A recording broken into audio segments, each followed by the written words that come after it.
Hey, so here I'm going to show you how to take your Photoshop file or your storyboard file and import it into After Effects.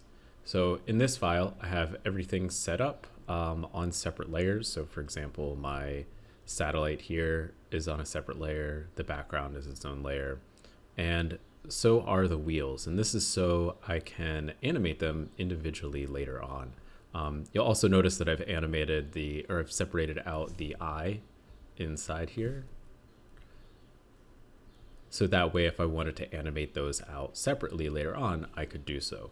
So I really want to think sort of procedurally about the things that I want to animate and separate them out individually.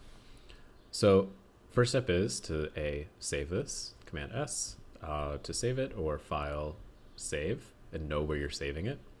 And then go to After Effects, and I already have it open. And I'm inside the default workspace. And yours may look a little bit different depending on the version that you have. I have CC 2018. And what you want to do is, this is our project window over here. I can either double click inside this project window here, or go to File and Import, and File to bring in one solid image, or one movie file, or one sound, or several sounds at the same time. So I'm going to navigate to my folder of where this is, Tutorials, After Effects, and Example Car Storyboard. And I'm not going to check any of these right now. I'm going to do that in the next window that pops up. So import, and I'll get a question that says, how exactly do you want to import it? If I bring it in as footage, it will come in as one image. All of the layers will be merged together.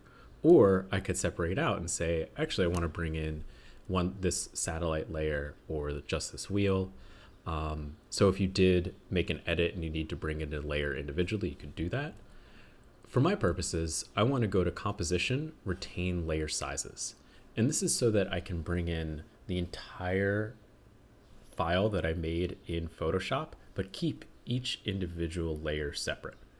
Retain layer sizes means that it'll shrink down the layer to be just around the object itself. So rather than having a rotational point around the inside of the object, it would be centered on the whole image itself. So you'll see the difference here. So I'm going to go Composition, Retain Layer Sizes with Editable Layer Styles. Say OK. And now it has brought it in, and you see it's made an example composition for me here. This is the folder that has all of the individual layers. And so you see the name of the layer, and this is why I say to be really careful about naming your layers so you can see what each one is later on. But I actually don't need this layers folder here. I'm going to go into the example car storyboard.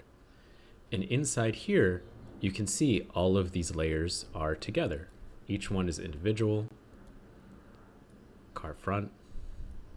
Each wheel is separate. So that way, each one I can animate individually.